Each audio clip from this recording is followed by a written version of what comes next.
All right, let's jump into a world where magic and history collide. I mean, who doesn't love a good magic system, right? Especially one that's rooted in the real world. Yeah, exactly.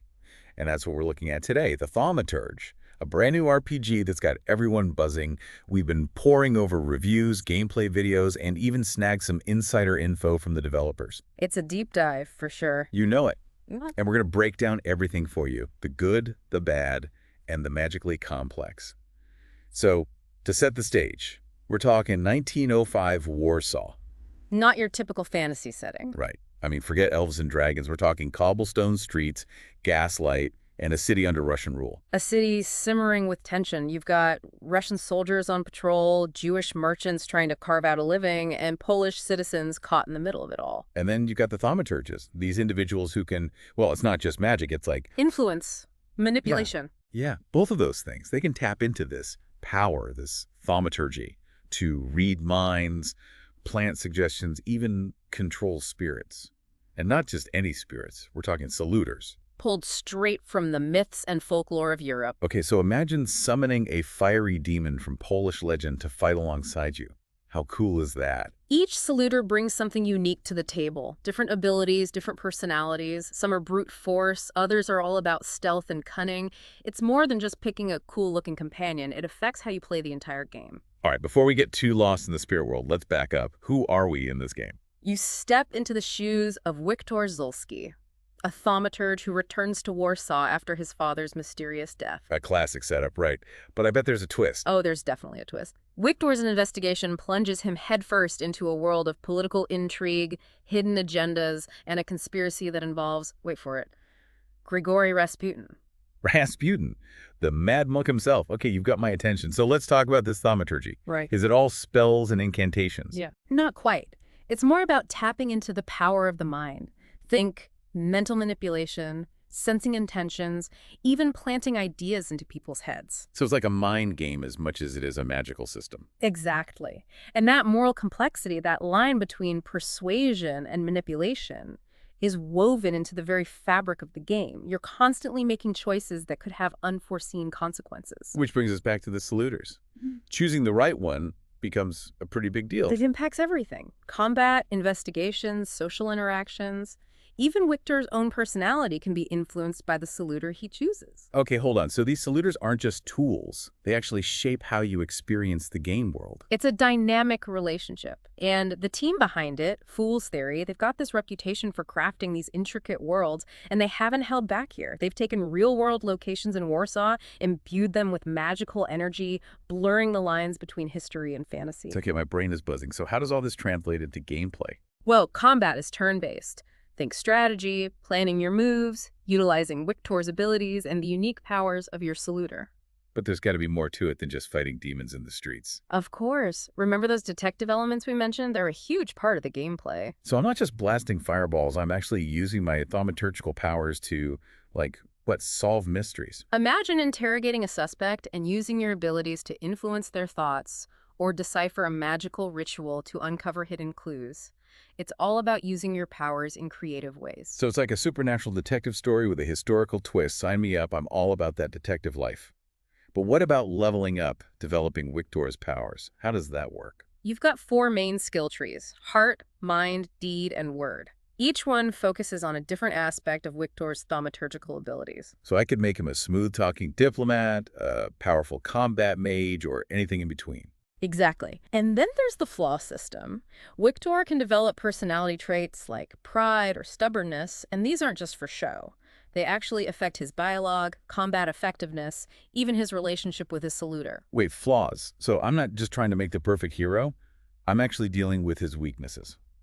It's a unique approach. It forces you to think carefully about the kind of thaumaturge you want Wiktor to become. Will he overcome his flaws, or will they consume him? It's a game that makes you think about the choices we make, even the ones that make us uncomfortable. Okay, I'm already hooked on the character development and the whole moral dilemma thing. But let's be real, in any RPG, story is king. What's the narrative like in the Thaumaturge? It's more than just Wiktor's personal quest. He's caught in a web of political intrigue where magic and power collide, and every choice you make, big or small, can have ripple effects throughout the story. I love games that give you that agency. So it's not a linear path. I can actually shape the story based on how I play Victor. Absolutely. Will you use your powers for good? Side with the oppressed? Or will you be tempted by the darker side of thaumaturgy? Heavy stuff. It sounds less like a typical RPG and more like, I don't know, an interactive novel with some serious moral weight, and all set against the backdrop of 1905 Warsaw. That's not your typical fantasy world. It's a world on the brink of change, where ancient magic clashes with modern ideas, and they've really captured the atmosphere, the architecture, the clothes, even the social dynamics of the time. Okay, I'm sold on the story, the setting, the depth of the gameplay, but in this day and age, visuals matter too. Does the Thaumaturge deliver on that front? Ugh, the visuals are stunning. Think cobblestone streets lit by gaslight, historical landmarks infused with otherworldly energy. I'm a sucker for those little details. What about character models? Animations? They've clearly put a lot of care into bringing those characters to life. Fluid movements, nuanced facial expressions, even the clothes are meticulously crafted to reflect the fashion of the era. And the audio. I bet the soundtrack is epic. The music is amazing, sets the mood perfectly, and the voice acting is top-notch. They went with Polish voice actors, which adds another layer of authenticity. Okay, I'm getting goosebumps just imagining it. So is there anything about the Thaumaturge that's not amazing? Any downsides? There have been some reports of minor performance issues, like some stuttering during gameplay, but the developers are already working on patches to address those. That's good to hear. Okay, before we get to what our listeners had to say, what stands out to you most about this game? What makes it unique? It's the blend of everything. The historical setting, the complex magic system, the strategic combat, and those detective elements. They've taken familiar RPG tropes and turned them on their head, creating something that feels both fresh and familiar at the same time. You know, you're right. It's like a hidden gem, a game that's not afraid to take risks and challenge conventions.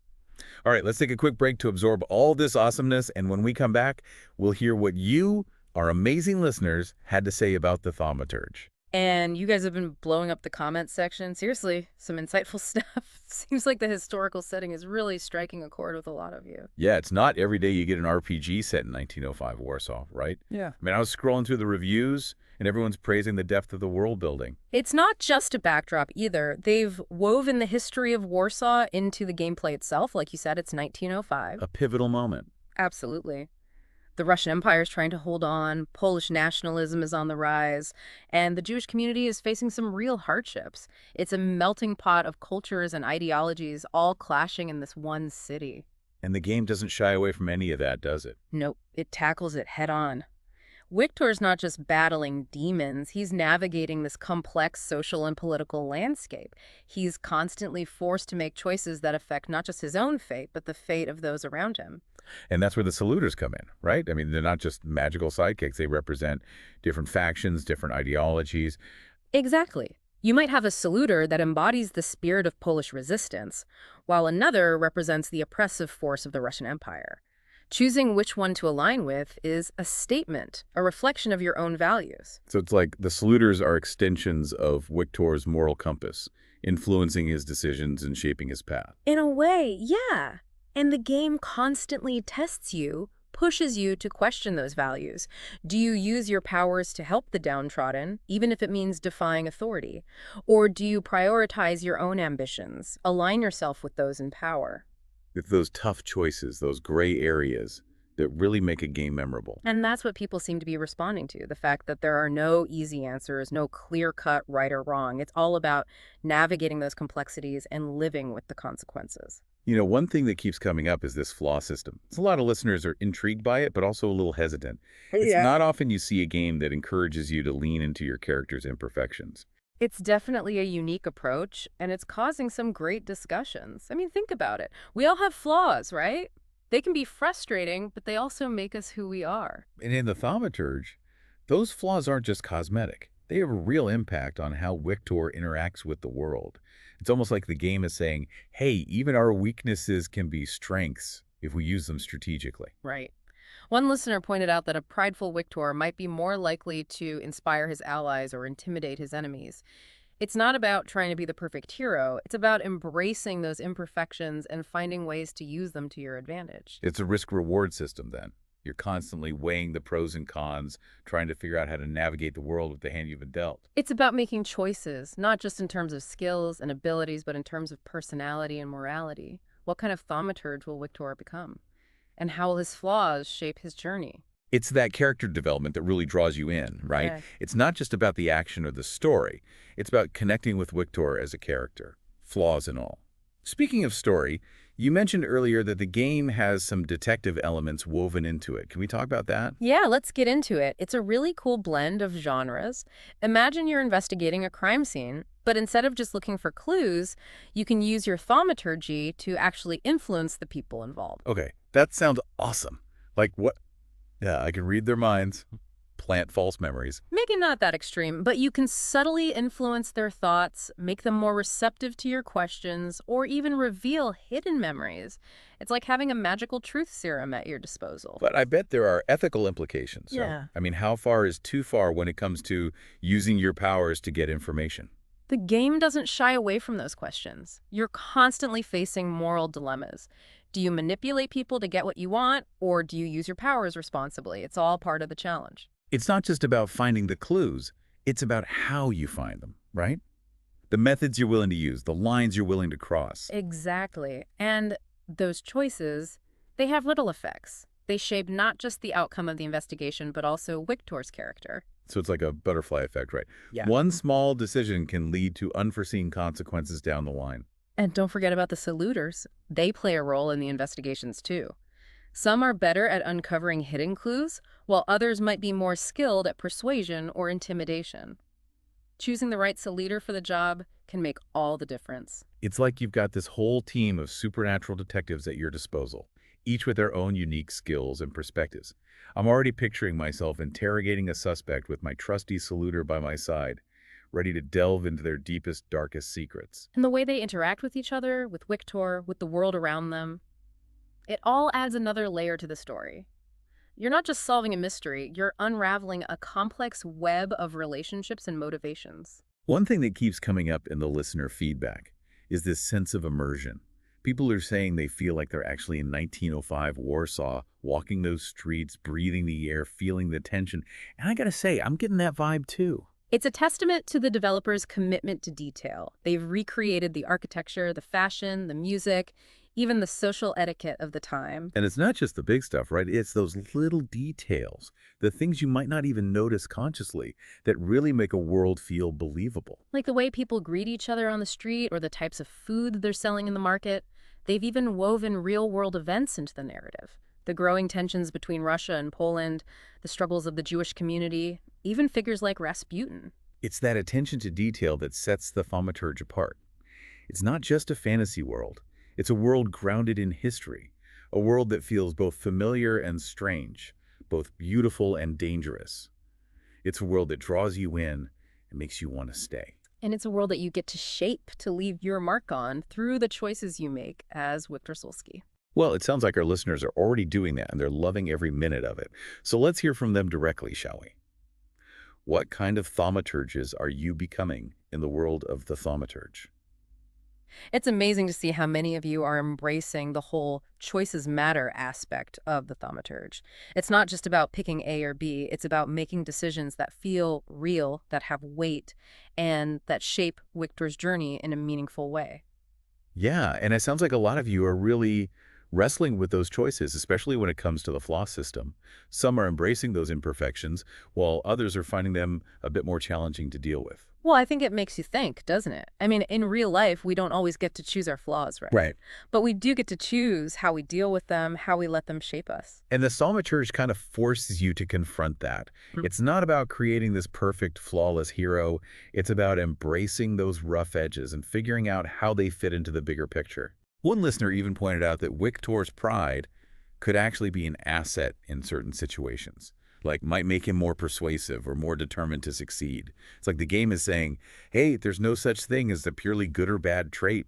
It all depends on how you use it. It's all about perspective, right? What might be considered a flaw in one situation could be a strength in another. And I think that's a really cool concept to explore in a game. It makes you think about your own strengths and weaknesses and how you might approach similar situations in real life.